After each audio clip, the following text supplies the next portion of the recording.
There's no hardcore dancing in the living room. There's no penguins in Alaska. And I'm outside of your window with my radio. I called him. I got to do that again. I said Rindo. Oh. It's Vegas week. It's Mania week. Hear all the stories about the emo throwback revival with no penguins in Alaska and Hawthorne Heights. Hear all about going back in time, reliving my life as Effy Davidson. And get ready with a breakdown of the Big Gay Brunch 10 card happening this Saturday in Las Vegas. Yes, this episode is out early because you need to know. You need to know. You need to hear it, and you need to watch it live on Fight TV. Now, get ready. It's Weekend at Effy's. I'm leaving in that first part. Oh, good. Do you really? I just want to hear you defend it. You really think Charlie should have headlined over Green Day? No. That was my Twitter feed all I weekend. think she should have taken the weekend off. I think she should have taken the weekend off. Welcome back to another beautiful session of Weekend at Effy's. Because I'm not really on the internet right now. What's the internet's reaction to her Coachella set? Nobody cared, but they're more reacting to her wearing a sash that says Miss should have been a headliner. Because she believed that spot was not the headline spot.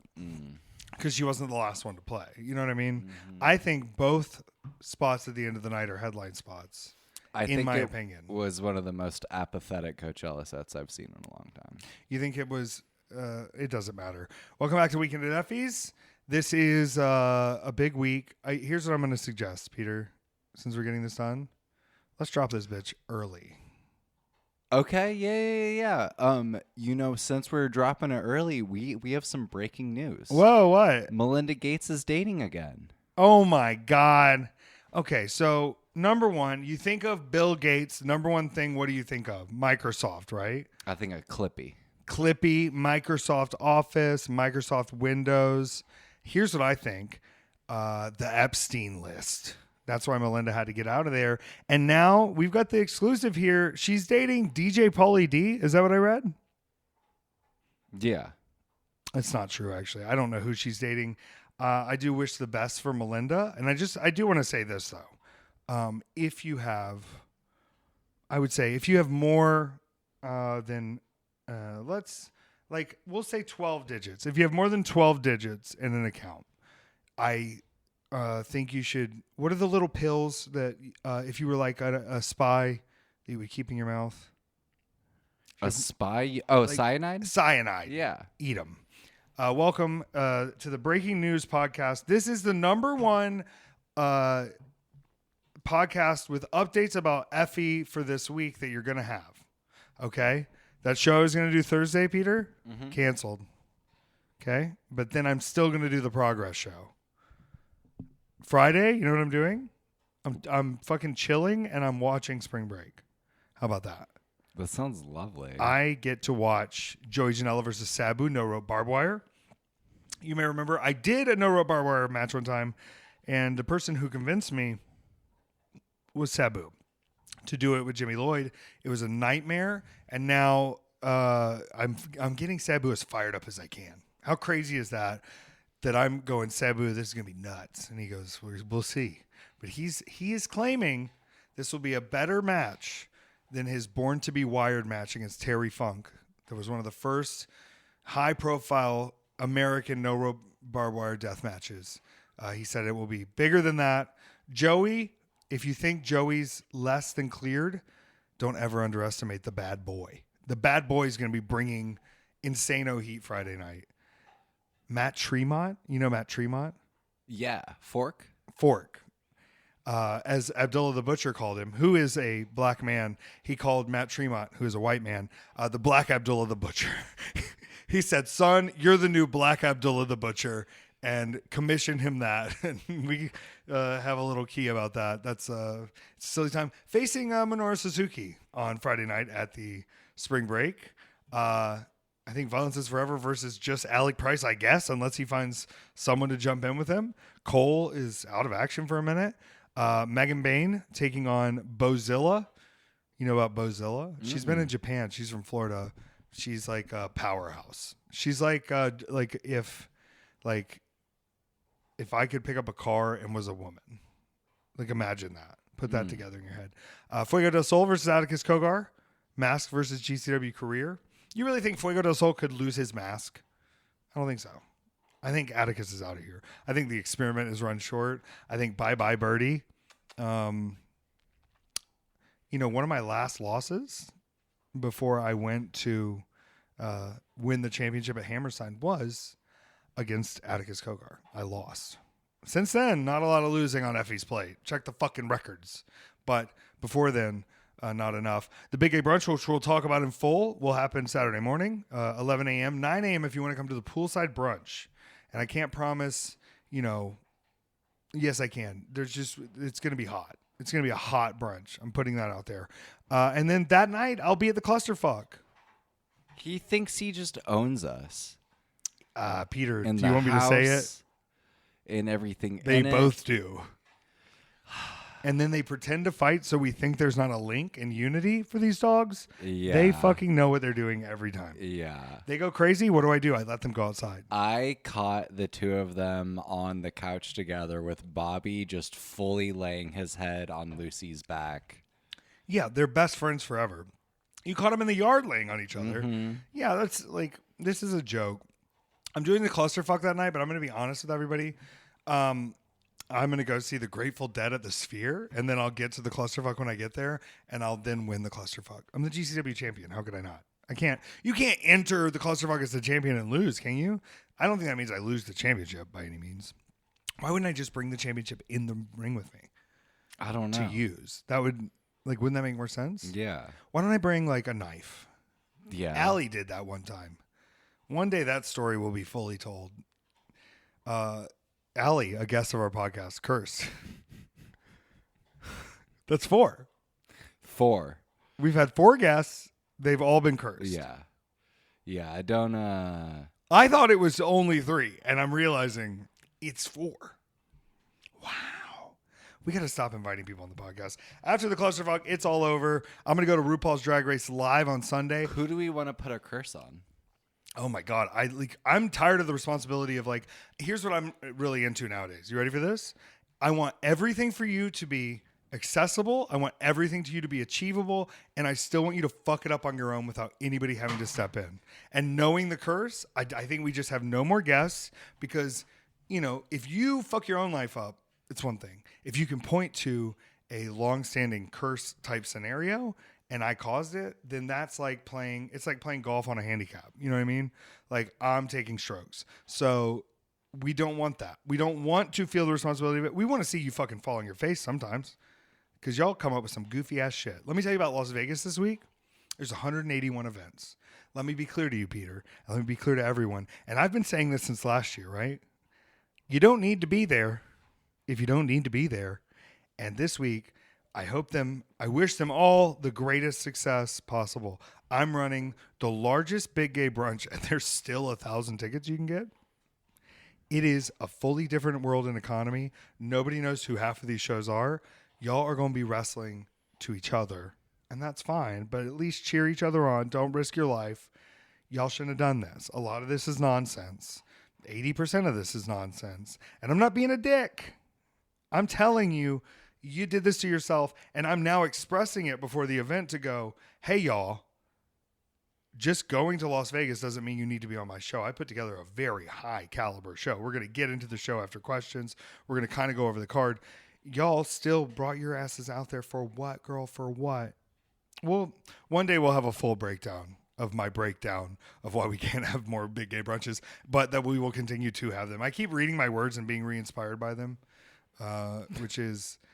I need everybody to know, long term, once again, you're all a part of me doming myself. Do you understand that? Does everybody understand that? Peter, is it starting to make sense? Explain.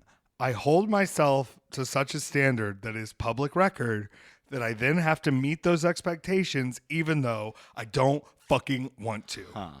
I am the person who's cracking the whip on my own back, and I hate that I do it, and I do it with confidence every time, and I get to play both roles. Don't get it twisted. But girl, the back half of having to do the things my big ass holds me to because I can't shut the fuck up because I want to dom myself as a public humiliation ritual.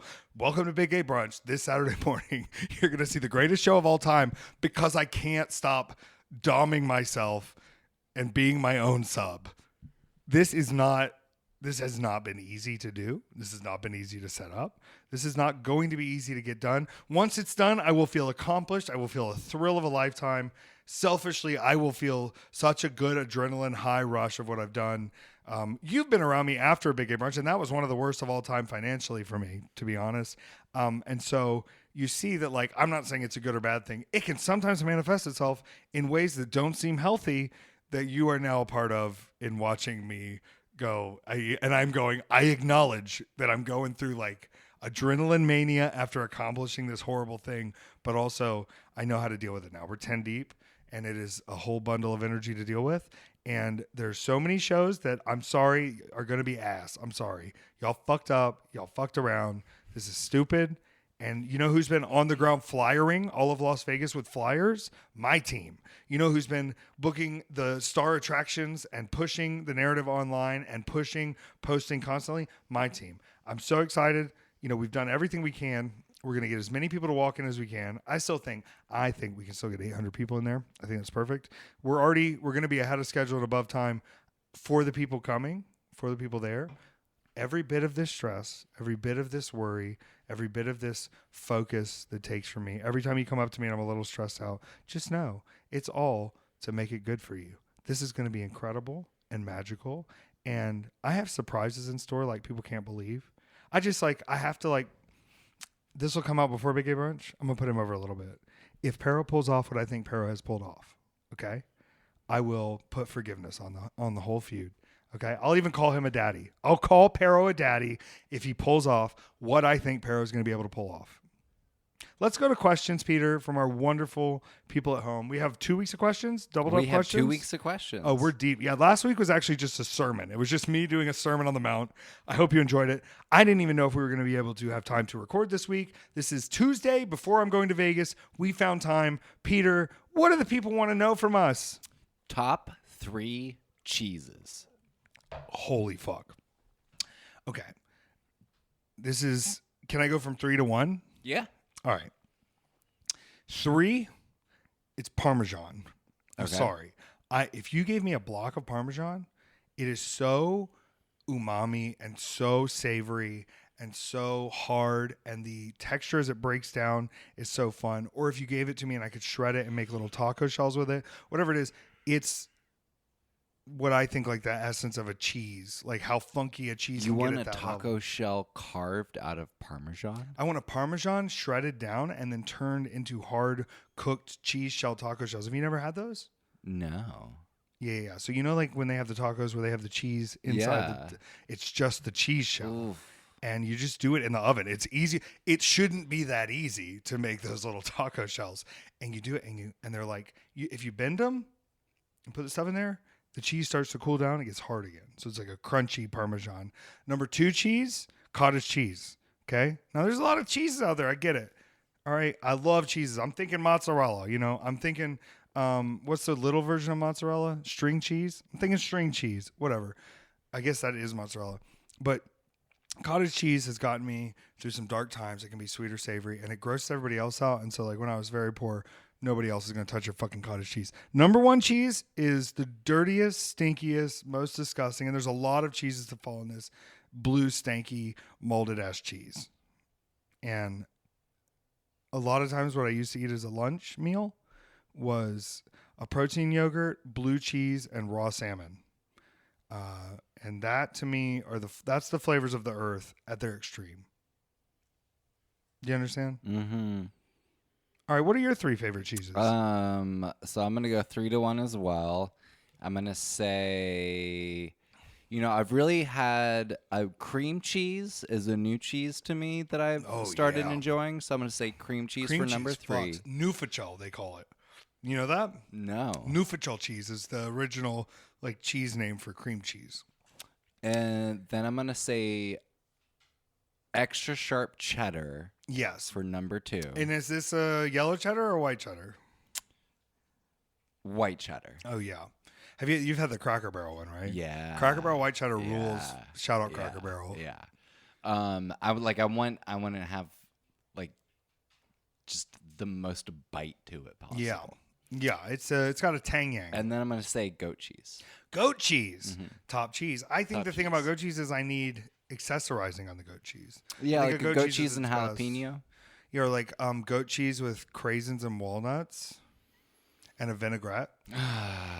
You don't like craisins and walnuts? That's a thing for you then. But I love even all 3 of those ingredients separately. I would eat them, but together with a little balsamic drizzle. That's what I'm talking about. You ever do a honey you like walnut that cream salad with cheese? strawberries on it? Yeah. Oh yeah. Uh-uh. Oh, I mix it. Listen, as a person who believes Vegetables and fruit shouldn't mix. I think all meals should be in one pot. Can I say that again? I think every food meal you ever eat, there should not be side dishes or discrimination between ingredients. It should all only exist together. That's the way food should be. Stop separating your dishes. You know how I load my Thanksgiving plate? Top to bottom and then mix it through the middle. Not for you? No. What's the ultimate goat cheese? You open a thing at a restaurant, we got unlimited money, and you're picking the dish, it has goat cheese. What's the dish? Oh, just any kind of goat cheese. Yeah. I wasn't being specific. Yeah, I know, but is there one that you I hit don't like a with the crave? feta. I don't like a feta. I love a feta. Oh, I love a feta. Yeah. I love a feta. Oh, I'm a big feta Yeah. fan. Now, I think feta's one of the few cheeses that's the best cold. When I was doing I don't think a warm feta's as good to me. Photo video stuff, I produced like 8 to 10 different goat cheese videos. So this was a part of your life at one point. This was you were a part of a. One of my biggest clients was a goat supply company. How were those goats? They were cute. How big were they?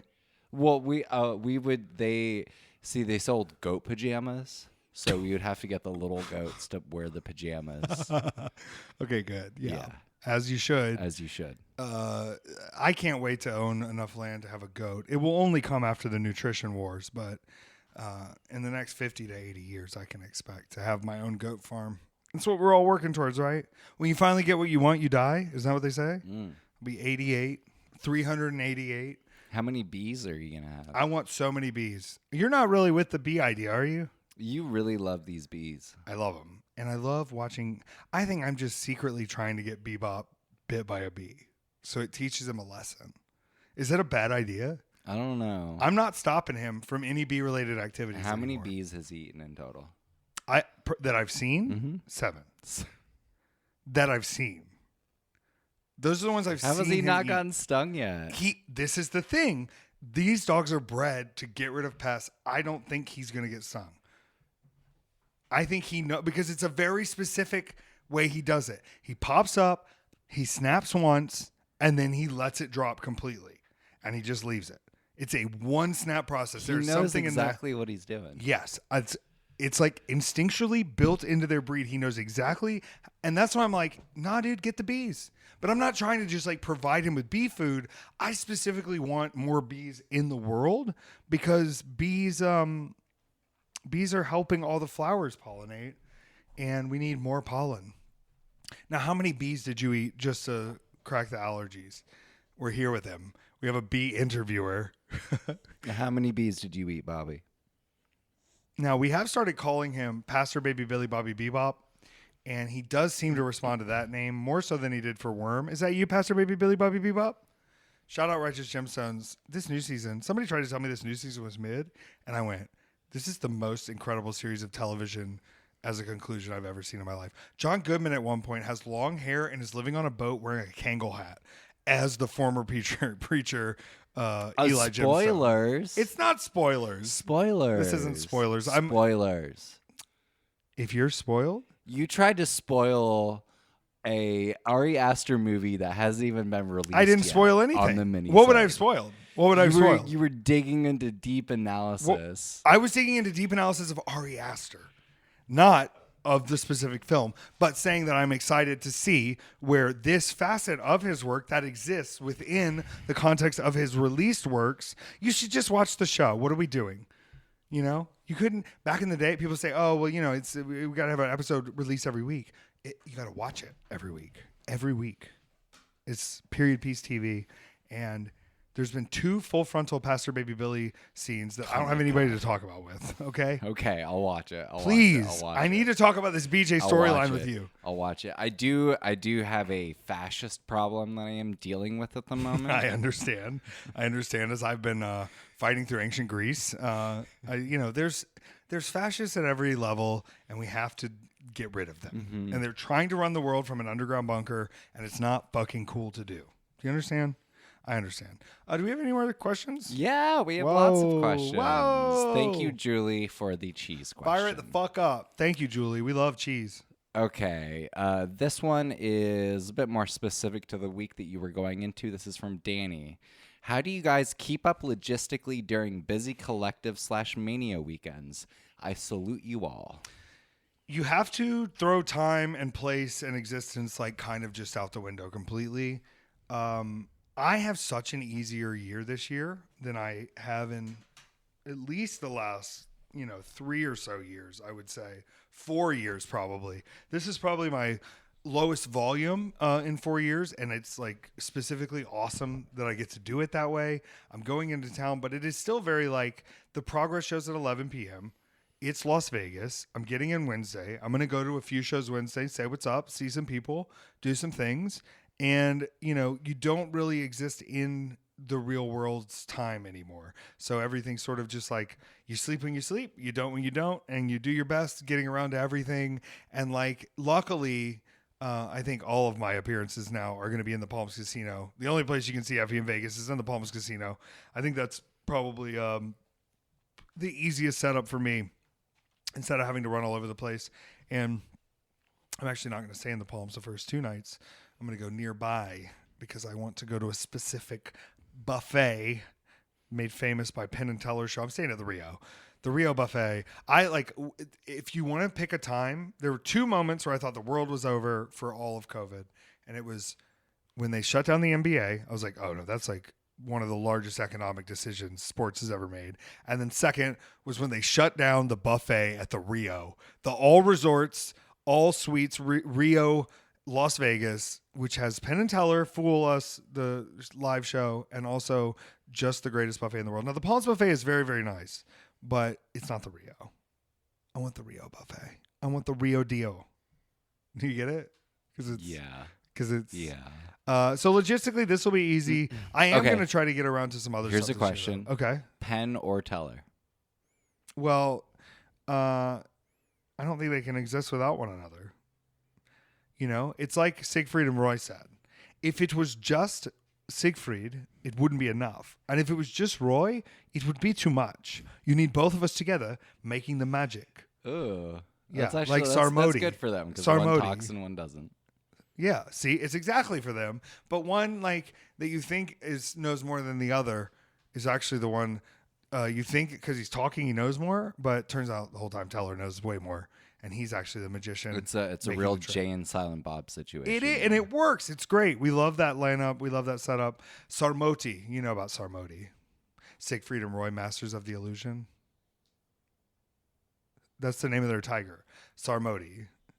If we're talking about Vegas, let's talk about motherfucking Vegas. I can't remember the name of the tiger. I want to say this. Vegas is my favorite gay city historically, because so many gay people have thrived in Las Vegas under the guise of not being gay. And it is like this weird, marvelous trick that we've been able to pull on the general public to put the sparkle and feathers and boa and dance and gauzy and entertainment and wild in their face. And they just think it's good, like fun family vacation shows. And it's actually just us being as gay as we can, They were dressing up women like David Bowie. Look at Liberace. I'm not going to talk about Wayne Newton because that's not my story to share. But look at Wayne Newton and just tell me the LGBTQ don't run Las Vegas. They do. Sorry, darling. They do. And at the Pearl Theater, we're going to do the same thing. I really I'm going to give my whole pussy into everything. I'm going to be at WrestleCon. So I'll be in that building for a little while. On Thursday and Sunday. But other than that, I'm going to be in the Palms. So, Danny, it's a lot easier when it's all in one place for me. And it's a lot easier when I don't overeat my cookies. I'm only in the ring a few times is what I'll say. Okay, this is from Ben from Movie John. After speaking with Effy at the Phillies special event, Rosalie has decided that he is her financial advisor. You are, Can I say something? yes. It's a terrible idea. Yeah. This can probably be listed as concern. Is that what Ben said? Okay, yeah, this is 100% concern. Rosalie, listen to me. I'm not someone to take financial advice from. I am possessed by the devil. I don't know how to tell you this. It's not good to take any financial advice from me, but we need you to buy tickets and come to the meet and greet. That's my financial advising advice. Please, please. Okay. Everyone, Thank you for your belief in me, Rosalie.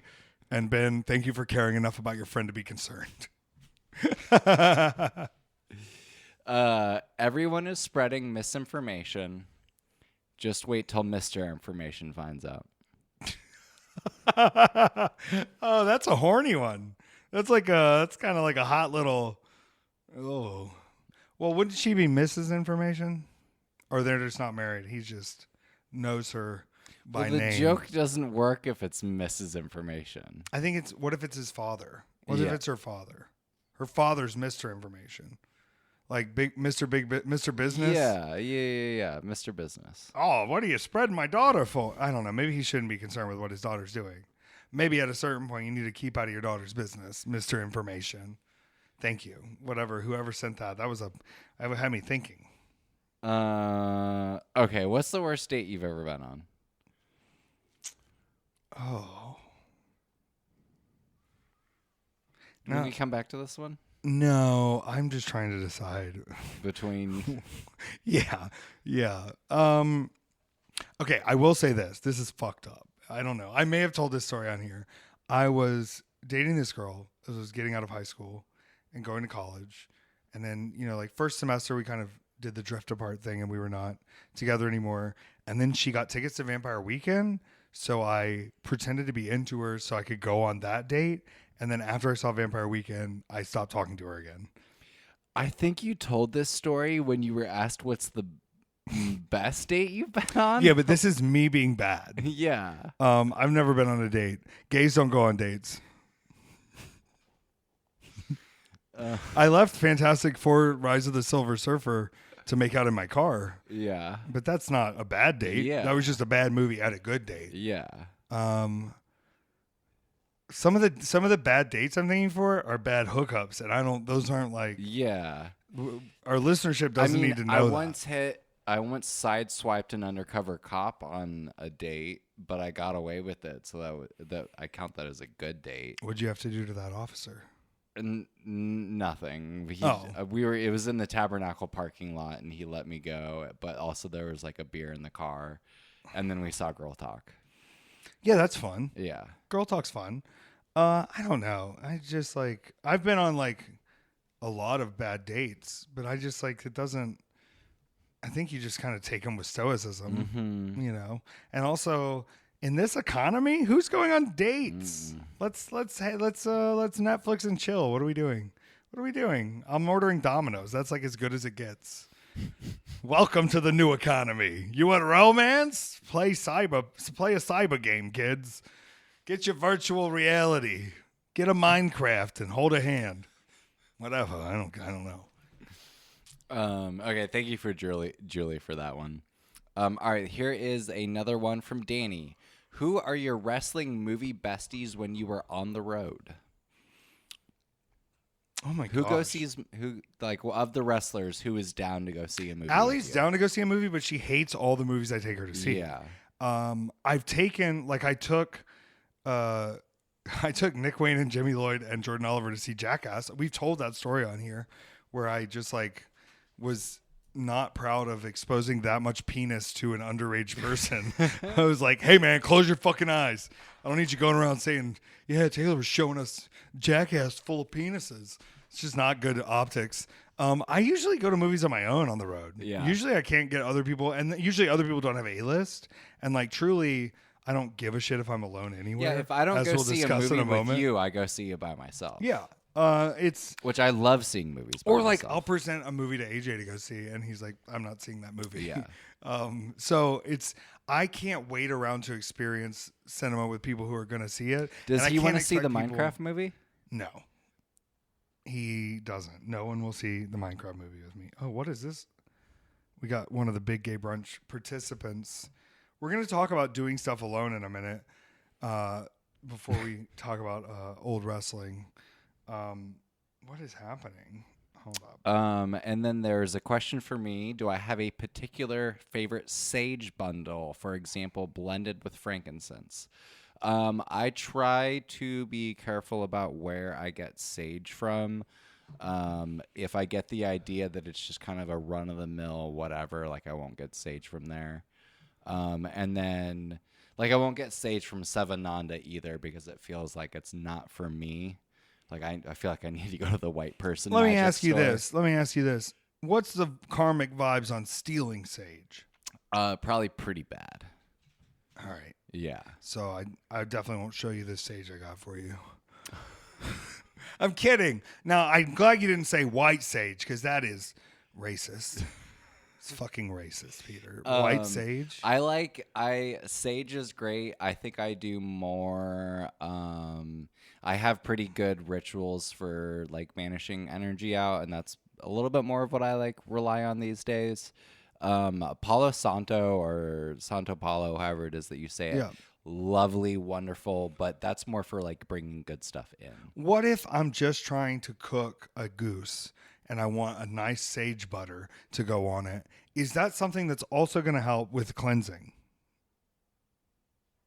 A goose? I'm cooking a poultry dish. I'm adding a little sage butter, a little lemon citrus. Is the use of that sage in my food as I'm eating it also a way of cleansing these spirits? I don't know if I like the logistics Or of is that. the intentionality and burning a part of it that has to be? I just don't know why you would want to eat something that would like move something out of your system, you know? I'm just saying. It's just like asking to poop a bunch. You're going to eat chicken anyway. You better have a sage chicken because then it keeps the demons out.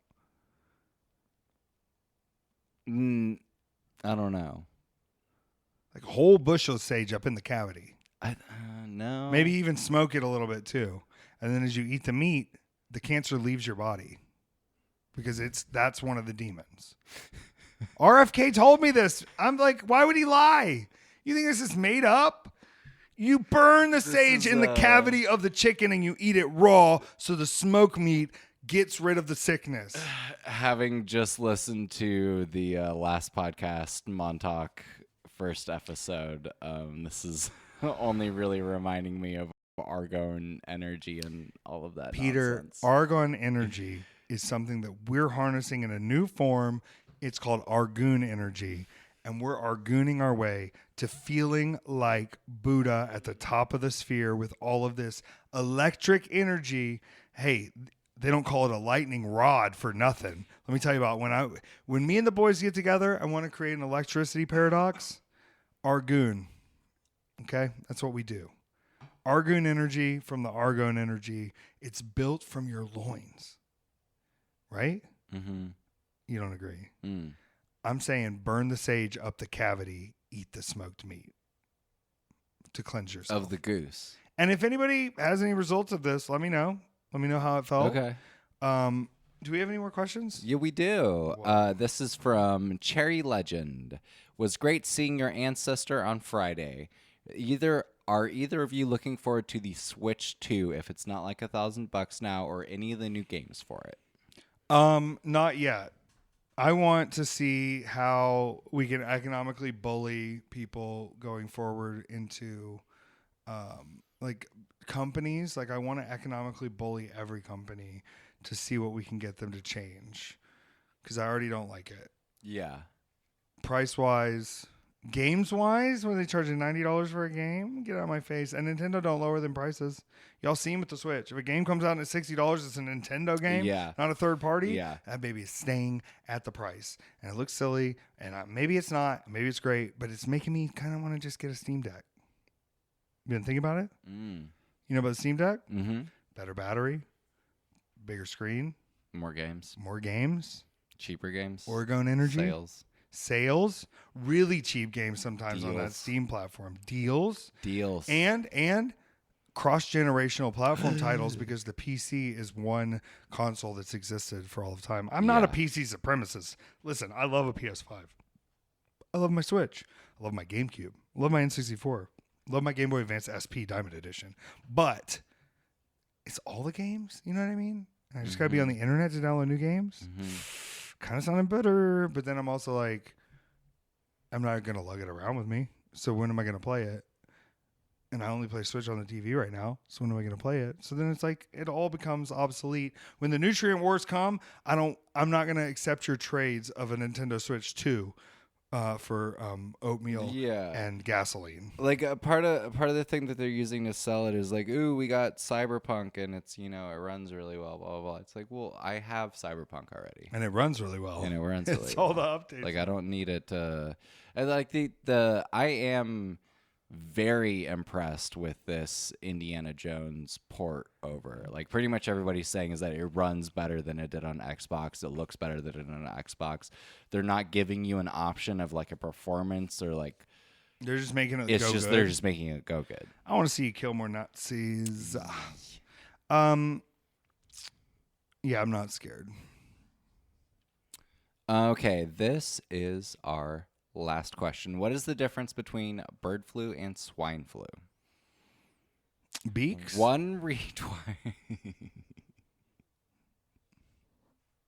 This one gotcha? This one gotcha? Okay, good. One requires a tweetment and the other requires an ointment. Okay. This is very silly. I'm glad this one broke you. We need a little joy in here today. A little heartbreak. Oh! Ointment. Ointment. Is a pig oinks? Thank you, Heather, for both. Is that an oink or is an oink different than that? Are we calling that an oink? That's an oink. Yeah, that's a classic oink. Why is it called an oink then? Why does it have the oink? Oink, oink. Oink. Where's the oink coming from in the oink? I don't know. Can you hear that? Can they even hear that? Or is it silent to everyone but me, like the Polar Express Christmas bell? Oh, you never saw the Polar Express because you fucking hate... Joy. Yes. I was going to say Aerosmith as elves. Rocking around the Christmas tree. It's Aerosmith. It's not. That does not happen in that movie. Yeah. When they get to the North Pole, Aerosmith performs as elves rocking around the Christmas tree. Oh my gosh. You act like this is... It's Zemeckis, isn't it? Mm-hmm. Classic. Oh, okay. Oh, so we'll go see any other Zemeckis, but you don't want to sit down and watch Tom Hanks portray every character in the Polar Express. I watched him Santa portray Claus? every character in here. Yeah, he did that pretty well. You know, it was really refreshing seeing Tom Hanks as himself in real life, not as a weird, not animated, just as a person, transformed, just a human. Shout out Freaky Tales. Go see Freaky Tales. It's about Tales. Oakland, but it's about murder. It's about killing Nazis, and that's what the best movies are about. Look back at it. We're talking about Indiana Jones. That's a good one. Mm-hmm. We got to talk about a lot of things. I'm trying to decide the order. Next Spielberg's gonna fuck. What's it called? Masters of the Sky? UFO. UFO? I don't know. It's a alien movie. All right, hear me out. I think Coleman Domingo. I think Spielberg's directing the actual invasion. Josh, the Challenger's boy. Josh O'Connor. Yeah. Connell? Is it Connell? Josh O'Connell or Josh O'Connor? I don't know. Let me tell. Can I say something? Yeah. It's big soft. It's big soft? Yeah. What do you mean? When it's soft, it's big. Oh. I saw it from that film. He wasn't lying about the sauna. I think he was really just hanging dick and reacting to it in the Challenger sauna scene because I saw it. Are you going on a journey right now? Once upon a time, I went to visit my ancestral home. Now, they say white people don't have culture, and they're mostly correct. Besides the Juggalos and Lady Gaga, which some would say is Italian culture, which some would say is not white culture, but they would be wrong because it's ours. Spaghetti, that's actually Chinese culture. They brought it over. Marco Polo, he's a thief. But Lady Gaga, that's original. Juggalos, that's original. based on clowns, which is, I think, the top white culture item of all time is clowns.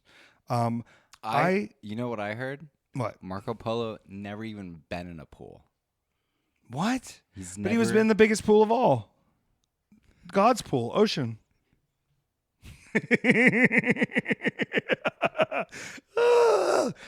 Here's what I'm getting at. I went back in time to see my ancestors. And sometimes, when my dad used to tell people, when they would say, "Where is your family from ancestrally, Bill?" He would say, "There used to be way too many prisoners in Ireland, and they let some of them out. And here we are." And I thought that was a great setup because I went back and my ancestor from the 1920s was Effy Davidson. I don't know if you're familiar historically with his record. And he is now, I don't want to say he's giving like a little more bottom energy, but he's got more Tom Hardy and Bike Riders, which in itself is entirely that. I went to old wrestling is what I'm getting at. And I just did one show this weekend on Friday, setting up to go into WrestleMania and be well. I'm going to have a crazy summer of nonstop action. And I'm going to do my goddamnedest to make every show count to the highest degree. But in order for that to happen, I have to use my time machine. I have to go back in time. I have to see what my ancestors felt like as they were building the basic blocks of this art. And I had to go to Foundry Springs, Ohio to be a part of this time machine as Effy Davidson. Now, before we get into the actual show and the actual part of being that, we were in Foundry Springs, which it has an actual foundry, and we were in like a theater that typically does Ukrainian folk music, and they had an Indian classical music night, and this was like an adult oriented theater venue that had kind of taken a risk on, we're going to do a 1920s style wrestling show with characters from the past showing up. I was picked up at the airport though by two nice young gentlemen, Nick and Beck, who are wrestlers in the area. They were going to be helping out with the show as well. And Nick Ultima, Beck Reeves, and we were talking about the city that we were in, Foundry Springs, Ohio, and it turns out it's, how they used to have those towns where it was clearly made by white supremacists, but it was they would try to make it look like, oh, this is the way America is, kind of Stepford Wives. Uh-huh. You know what I'm talking about? Just the concept of that. Yeah. And this was that, but if it was run by Dave Chappelle. And so Foundry Springs is the place where Dave Chappelle lives. And so it has this cute, beautiful downtown, smoke shops, little weed stores, comic book shops, record stores, antiques, cool restaurants, and also a Dave Chappelle smoking store and a Dave Chappelle comedy club. And he apparently lives in the area and is trying to do everything he can to stop any more housing or apartments from being developed in the town. So he seemingly runs this town. You're going around this town looking and you're like, this is so cool. It was the day before record store day. We went in the record store there. It was a little crazy, but you look around across the street and you're like, it's like what are those cities where they used to make you live when you worked in the mines and you could go to the mine store? Yeah. It felt like that, but for Dave Chappelle, because his logo is just everywhere popping up. It's very strange. I know he was running shows during COVID there, and I hear nothing but weird stuff about him kind of being a baby from the people I talk to. So, it's lovely to know that you can be down for the people and be down for, your own people until you're rich enough to buy a town and put your logo on it. I hope to never Dave Chappelle. That's what I hope. Either way, that wasn't a part of the time machine. I just felt that was an interesting thing to come across that I had never seen before, especially I've been to Ohio a lot of times. I knew he stayed in the area, but I never imagined this was its own little weird, utopic, hipster town that he had kind of created. And he basically he has the one music club in town that he kind of makes an announcement someone will be there, and he just has famous people come in, and it's 100 cap, but the tickets are super high. So it's weird. Everything's a weird small VIP performance. I don't know. Bizarre. Old wrestling, not bizarre though. Actually very regular. And I was fighting the Cruncher, who I accidentally called the Crusher one time. And I had to go out and cut a whole promo about crunching, and I kept saying crushing. So sorry to everyone that I didn't understand the lore, but I did sort of build into the accent of Effy Davidson the kind of concept of him talking like Tom Hardy, but also about trying to find the toughest boys. So it's just like, you know, I'm coming town to town. We got to find the toughest boys. I want to see what boy can really take me down. What boy can put me on the ground. How about that? How about that? Are you the toughest boy in town? You really think you could crunch me? You're never going to make me say uncle. You're never going to make me say uncle. It was a lot of that, which is fun, but also it just kept getting weirder as I kept going on. And then I fought the cruncher. Going back in time it's the fucking empty of the artistic well to re-enter being Effy, right? Like I've been Effy a lot of ways, a lot of times. It's great. Like what a fucking phenomenal, cool thing to have. I also sometimes need a break, right? You know what I mean? You think the Killers want to play Mr. Brightside every time you want to hear it? Fuck no. He's Mormon. He wants to sing you the hymnals of his ancient people. And he wants to die so he can get his ancestral home planet to be his own Christ figure on. Because that's what Mormons believe, okay? Me, sometimes, what do I want to do? I want to play sad boy music, right? I want to just like be a gritty piece of shit. But no, I'm going to show up. And I'm going to be the Effy that you get that day. Now, it is still like, there's still a little like give and take to like how much I'm going to be Effy. But now that I've gotten to be this weirdo version that isn't Effy at all, especially right before this kind of week, it feels very, very open to being Effy. The spirit does. And so I think we're going to have kind of a chaos reign this week. I'm going in as champion. I'm on the biggest shows possible. We're doing the big things possible. And I just needed to get my yayas out with that session. But that's not where my weekend ended. And I hope you had an okay time, and I think you made the right choice for you. And I had these tickets, and I couldn't find anyone to go with me. And we were talking about going to the movies alone. I gotta tell you, I've gone to a lot of concerts alone. I love it, always. I think sometimes I have too much empathy. Oh my gosh, I'm so empathetic.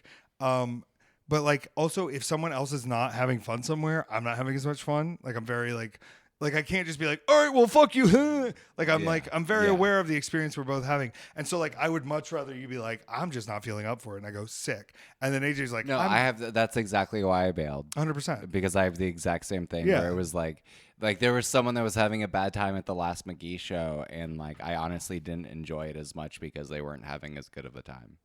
Really? Mm-hmm.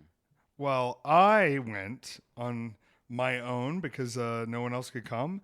I did the only sad part for me. This is the only sad part. You ready for this? When you tell the girl at the door, you go, I'm on the list. This is the name. And she goes, and you're +1. And you go, they're not coming. And they have to write a line through it because you can't just go out there later and be like, oh, I'm doing it. I went to see a wonderful, wonderful tour featuring Chiodos, Hawthorne Heights, Emir, and the Callous Cowboys. And I super appreciate I'm wearing the shirt today. I thought I lost it on the MARTA. I was so sad because I went to AJ's after the show and I thought I just lost it on the MARTA on the ride home the next day. Not the case. I got my shirt. The Cowboys are fantastic. The live set is very fun because they were very like cognizant of the fact that like there were a lot of people that knew them there. It's a hometown show. There's also just a lot of people there to see Chiodos and Hawthorne Heights that may not have been ears to the ground on the scene. And so for them to start the night and they're kind of like, yo, you know, Chiodos, Hawthorne Heights are who you're here to see. Like the only band that's not from that era, like even Amir is from the Chiodos But era. Also there were a lot of like, maybe they had a punk phase in high school, but now they're regular people that work an office job that were there to like do this, that were like my age, like not old or weird, but just like their life has gone in a different path. But they were like, I can go out tonight for this. This is fun. And they somehow were not aware of opening bands and how it works and kept going. It's just them and then Hawthorne Heights and then Chiodos. And so they had sort of completely discounted that Amir was there. And Amir is the funniest goddamn band of all time. I say this complimentary. I say this as an absolute positive. I was talking with the singer from the Cowboys and he was like, it's the best gym music possible because it's just like, fuck you, slam your face, like crazy, not there for like, we're going to talk politically and we're going to, no, just like, fuck you. This is the spirit. Get down with it. And they kind of come out and it's even more hilarious because they're such a tight band. Like they've played so much together. that it's so casual the way they're doing everything. And their guitar player, I think his name is Josh, he's just side stage, like hand overlay, and then just like nothing and just moving it around and then just chilling and chugging. Lead singer's like, if you're violent or fucking ignorant, get in the fucking pit right now. I want to see the most violent, ignorant shit. And these people who are just here for Chiodos and Hawthorne Heights are like not sure what to do. And I was like, I liked this. My spot is like near up by the pit, but not in the pit. Like I want to feel the sway. I don't want to be involved. And it was a perfect spot for that because it just got crunched and chaotic. And shout out Jackie, who I talked to afterwards. And we were both just like, it's crazy you're on tour with these bands, right? Jackie plays bass, does vocals for Dow Boys. And they were like, yeah, it's fucking every night is nuts. Like, it's so cool. He's like, we just hang out with Hawthorne Heights all the time. And it's sick. And I'm like, this is what a magical, cool tour to be on. Hawthorne Heights, I've seen Hawthorne Heights like a lot of times. They fucking rule as a live band. He's so good. I didn't know JT was from Georgia. Now, his heart is in Ohio, but he grew up here until he was like in late middle school, I guess. Okay. So he's like got a little Southern twang. He's like, what's up? You guys used to be emo kids and you loved us. Now you're emo adults. And this song goes out to you. And then they played Nikki FM. And it was great. Now, here's what I got to say about, you could tell these people were like older in the concert because during the in-between of Hawthorne Heights and Chiodos, while they're setting everything up, and I love how long it took Chiodos to get set up. Like, just the most like, we'll get there when we get there, and where are you gonna go kind of thing. At one point they came out and started the intro, and then he didn't like how it sounded and just left again. The rest of the band wasn't even there. He just came out to play piano, and he was like, and walked out and then came back like 10 minutes later. And for me, like that kind of behavior fucking rules, especially if you can back it up. If you would have done all that and then you come out and you suck, it's one thing. Right. But if you come out and back it up, it's another. But here's the moment that christened the whole night. In between Hawthorne Heights and Chiodos, I kind of back away because I don't need to be right up front. I can see the whole thing from there. I just want to watch Chiodos play the set from the roof, from the fucking balcony, full vomit over the side, hits down on the pit, goes everywhere, security running, they're dragging this person out. Fucking wild. Just set this up, and then they came out, and everybody was 15 again. And I can't believe he looks that good. I can't believe Craig Owens looks that good. He shouldn't. He's like, how old is he? Hey, Siri, how old is Craig Owens? Craig Owens is 40. He's 40. He looks great. He looks phenomenal. And here's what I want to say too. Because I was reading online, I was trying to look at, like, I didn't realize the tour was just them literally playing the first record front to back. Like, incredible. But I was trying to look up like what kind of set list they were going to be doing. I was like, because I don't know a lot of Chiodos past the first two records. And I was like, oh, great, it's this. But there were a lot of people saying like, oh, this whole resetup of them is a scheme and is this, and it's not even original members. Turns out like a bunch of them just have like regular jobs now. So these are like the three guys who are like, can we like do a thing? It's the 20th anniversary. Y'all are hating ass motherfuckers because Chiodos ruled. It was so good. They still sound so good. He still hit all the notes. Somebody was saying he was lip syncing. I'm like, girl, I can hear him breathing through the thing. He may have a sidetrack, but also like if I'm 40 hitting those high notes, I can have a fucking sidetrack, brother. That's fine. He did also have like the most Warped Tour 2007 throne on stage that he would just like kind of emo sit in between songs, but like in a way that was completely self-aware of like, yeah, look at me, like I'm wearing a white suit doing the Chiodos album, sitting in my white throne, and it's like, fuck yeah, 2005 is here. It was incredible. What a night. Thank you to the Dow Boys for letting me come because the show was completely sold out. It was very fun. Sorry I didn't get to hang out longer. My phone died during Chiodos, and I then had to make the MARTA because the MARTA was only running so late. And I had a great time being a child again. And guess what, guys? It's okay to go to concerts alone. And you know what's really fun? I talked to some people around me. I didn't get recognized once as Effy besides like the Dow Boys know who I am. I just talked to people, and it's great. And it turns out you already have something in common.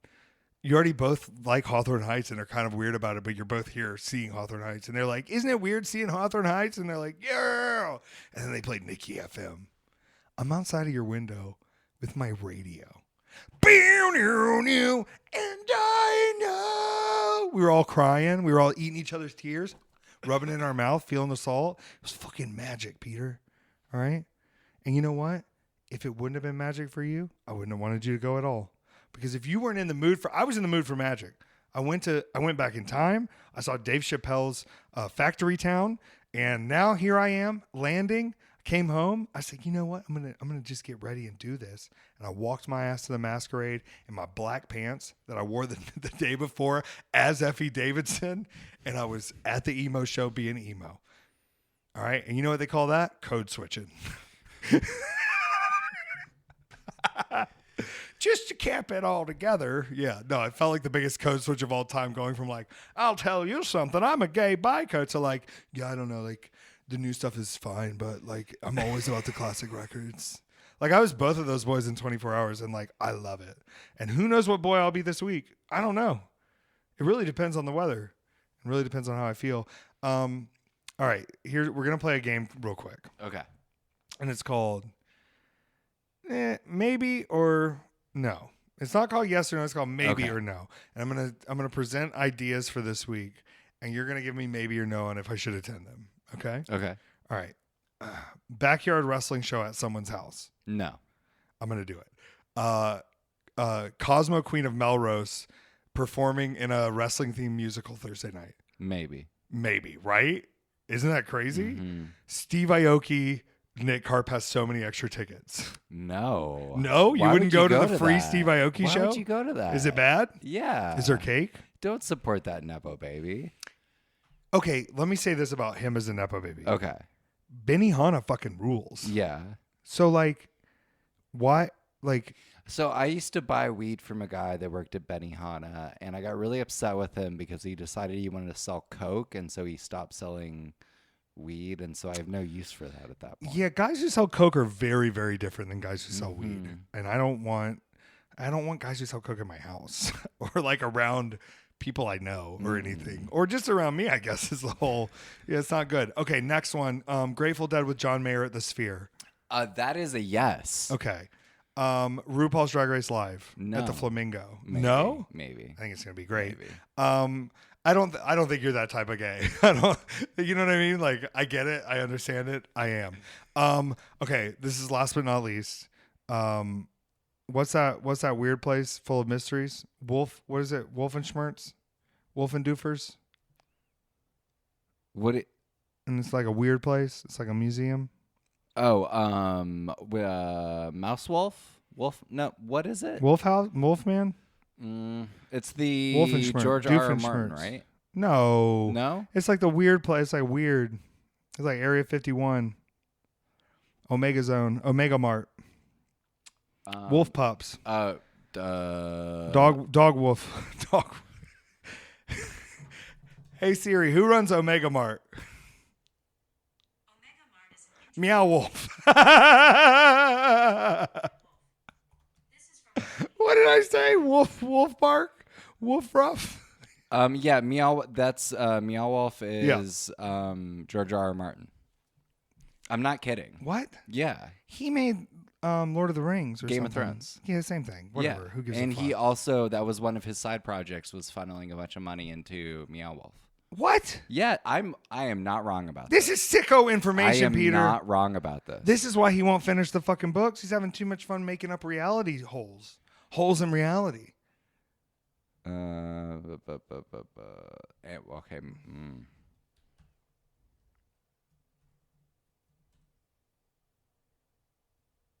My mom finally got her tickets.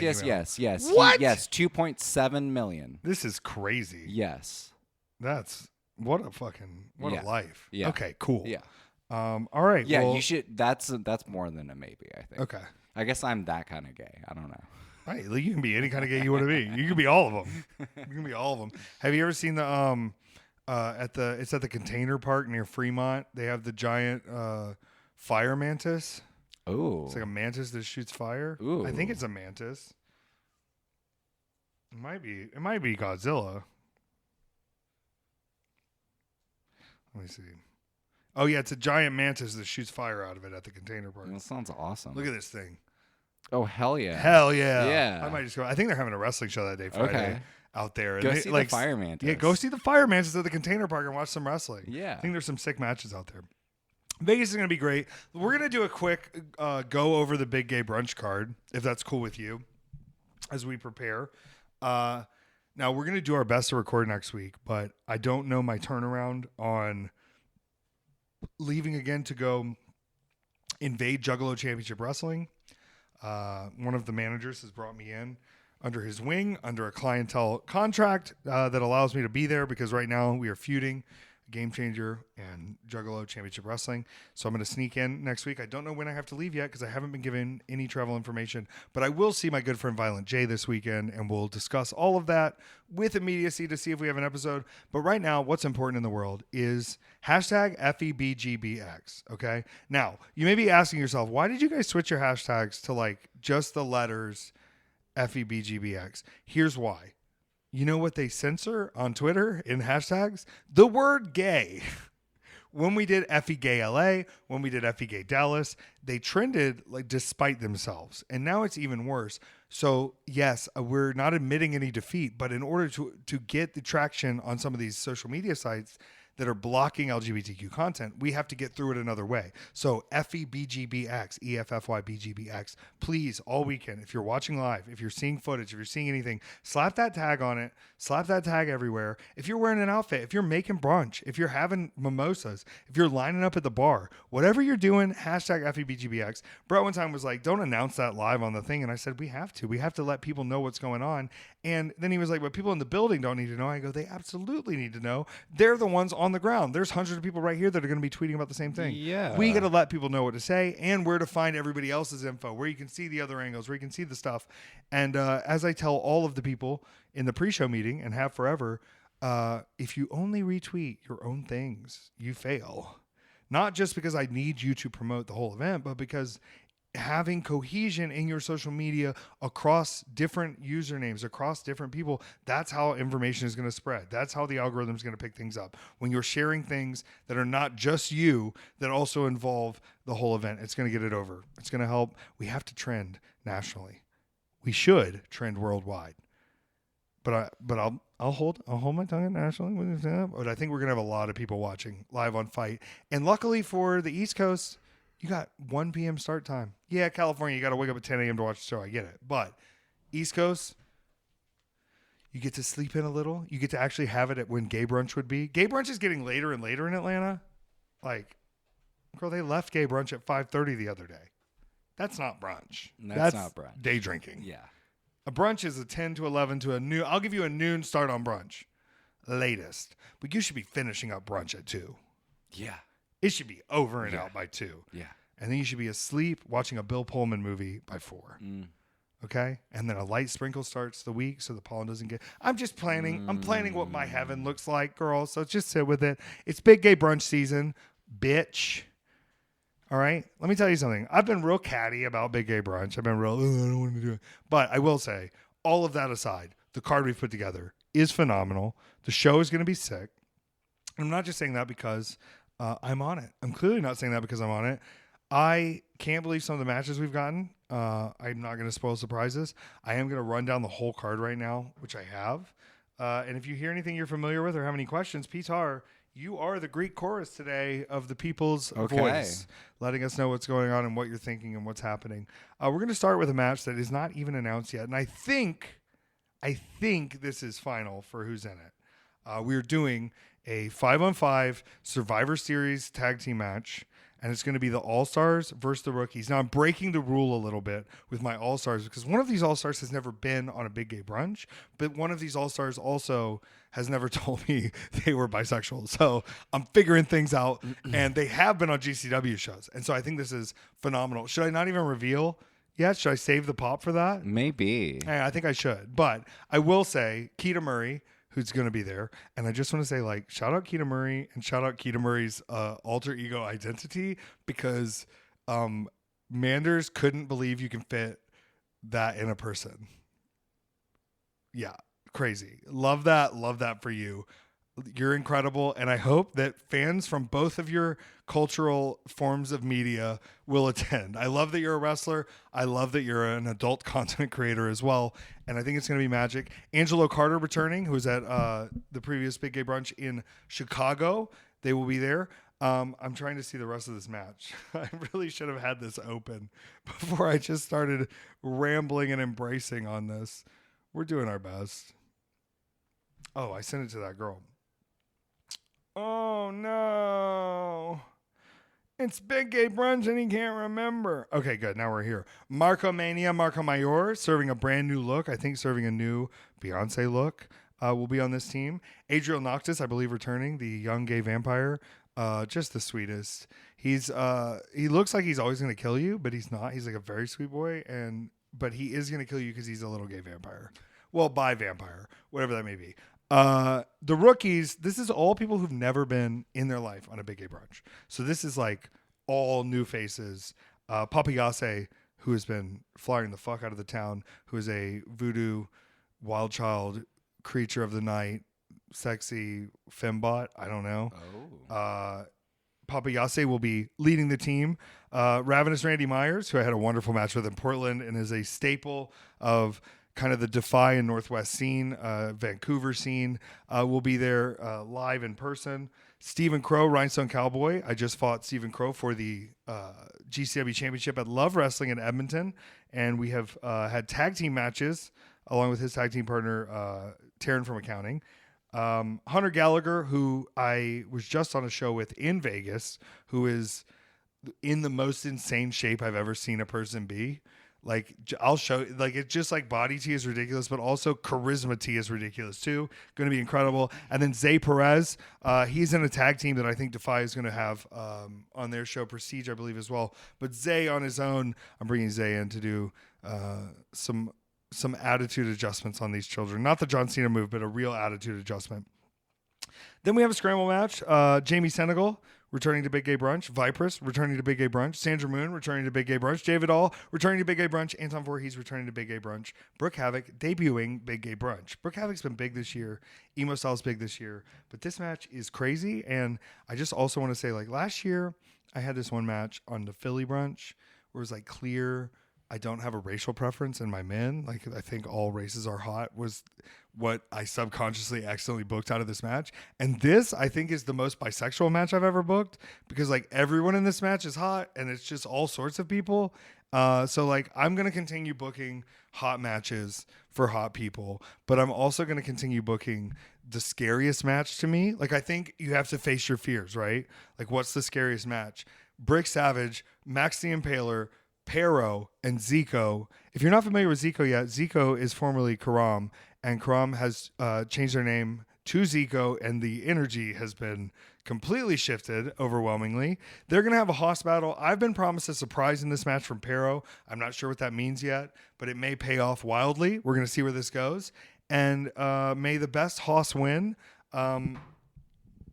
This match may have some ulterior importance too. We'll see. We'll see how this plays out. Now, we have another singles match, too. WWE ID superstar Aaron Rourke going to be facing someone who just faced me for the GCW Championship and gave me a big black eye, Rico Gonzalez, in a singles match, a never-before-happened singles match. These two have been around each other in matches before, but they have never once been in a singles match together. I think they were in a four-way previously at a Big Gay Brunch, but a one-on-one is always going to be a different encounter. And Aaron Rourke, especially coming out of the Wednesday WWE ID tournament, it's possible they have the WWE ID belt and it's defended on a brunch. Wouldn't that be crazy? Mm-hmm. Be fucking nuts. Be very cool. We will see. We'll see where that goes. You know, I got to tell you, Peter, a lot of people, there's one thing they're not going to expect from this weekend, and I'm putting it right here. I'm going to go, and I'm going to go have a conversation with Gabe Sapolsky. We're going to take a truce bonding picture. Watch it happen. Okay. I'm not doing it for the photo shoot, but I'm doing it for, you know what? Let's you know reset what's gonna this. happen though, right? What? Is that's going to end up being the photo when you Google him, so you will still have your photo come up. Well, it's better than whatever. Someone replaced the photo with a picture of themselves on there. So it's not me anymore, but it is not Gabe Sapolsky. It's a long-term play, but I'm going to go. Me and Brett talked about this. I'm going to go try to steal a moment of his time Wednesday. We'll see where it goes. Listen, let me tell you the secret.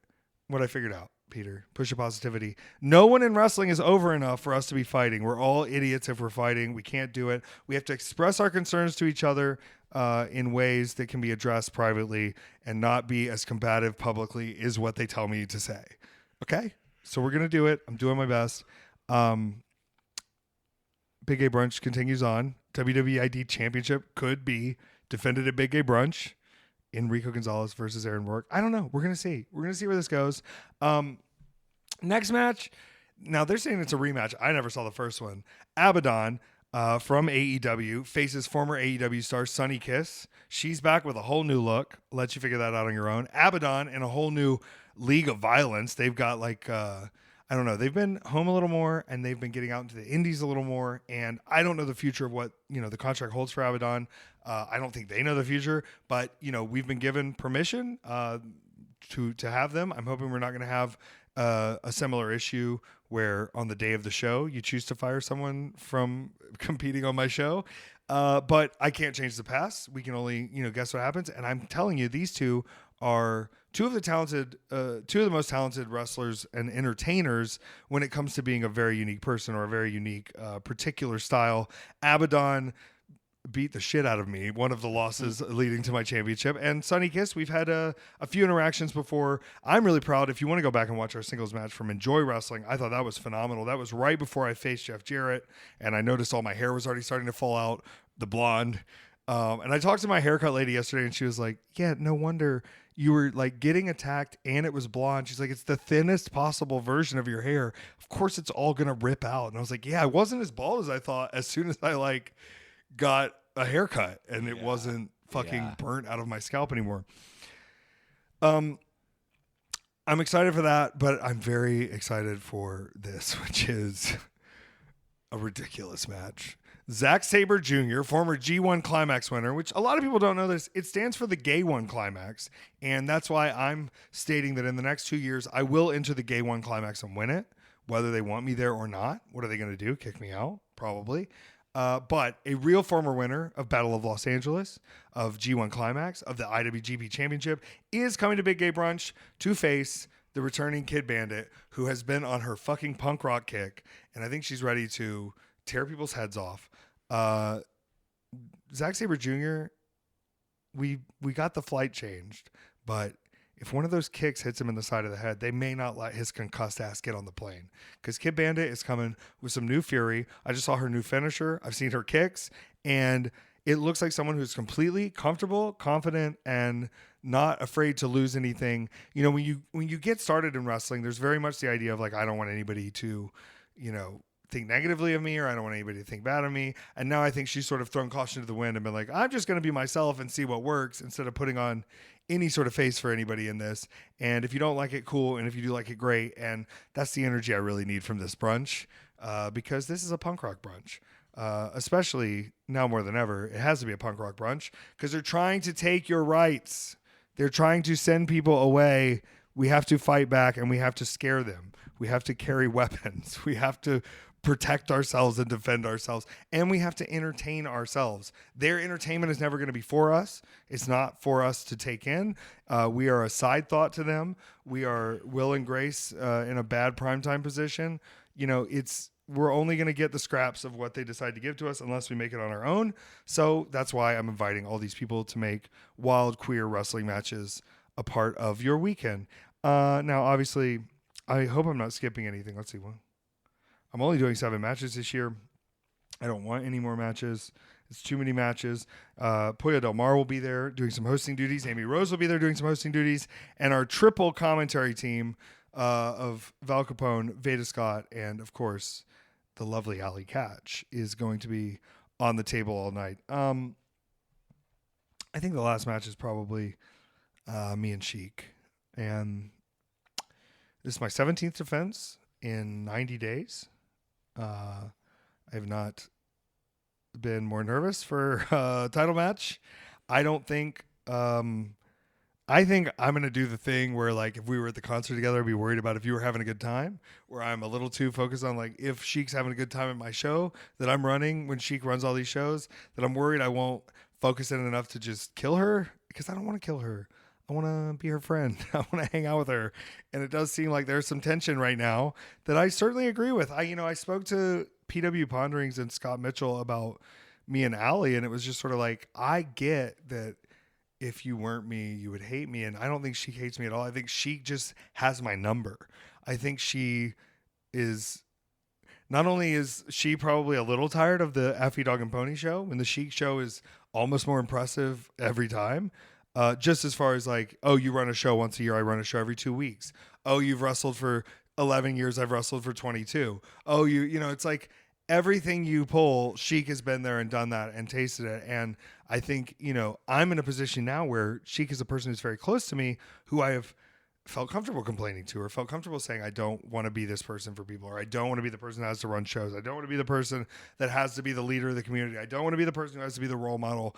And I think she's going, well, I could, and I certainly would. And I think all I have to do is take that belt from you. And then Brett's sort of in a position where that's what goes. You know, you're the champion of their company. So, you know, not only do I want to bring the best show possible to the people that are coming out and the people watching at home, I also want to survive Dark Chic. And if I can do that, it'll all be roses and daisies from there. And we can have the official after party at wherever there's a cheeseburger, and it'll be a great time. But if I lose that belt, it's going to be a real chaotic night for Effy. And I just don't want that to happen. I really don't need that to happen. And I'm not asking for mercy from Chic. I've never seen her show mercy to anyone. And I love that about her. You know, when the time is right, you got to kill. And, you know, maybe I survive, maybe I don't. But if I do survive, I'm going to try to go to RuPaul's Drag Race Live on Sunday. And I'm going to try to go to the Grateful Dead before the clusterfuck. And then I'm going to try to win the clusterfuck. Now, Microman is back in the clusterfuck. Could be a 2-time winner. Did you ever watch the full 2.5-hour match from last year? Oh, it's worth your time. It's worth your time. 2.5 hours? Yeah. I think 2 hours and 36 minutes. At one point, it was 3 a.m., and I was like, this match is still going. And wrestling had been going all day. But at that point, you have to understand, Peter, it's the last event. It's over. Yeah. Who Just gives a go for fuck? it. Yeah. Go for it. Yeah. Fuck it. Yeah. Oh, it's Yeah. going to be late. Yeah. Oh, you got to sleep. Oh, you feel exhausted. Let's go be in a match with 100-something people and fucking survive that. Imagine getting injured in the clusterfuck, ruining your life for that. I didn't have to be in it last year because I was in a different segment doing something, but I have been announced without my consent as a participant in the clusterfuck. I will be there. I will be clusterfucking. It will be the most fun I've ever had in a wrestling ring because it is all bets are off. Anything goes in a clusterfuck. And once the brunch is over and I don't have to like deal with that anymore, boom, I'm going to be feeling like a god. Truly, truly. Peter, is there any aspect of this that you're looking forward to this weekend? I'm excited for it to be done. Yeah. Are you sick of me talking about going to Las Vegas? No, it's just I feel the weight of you doing all of this stuff secondhand, and I think you will feel better once it's I feel so much better. done. And once I can get paid this week, I've been waiting to get paid this week for a while.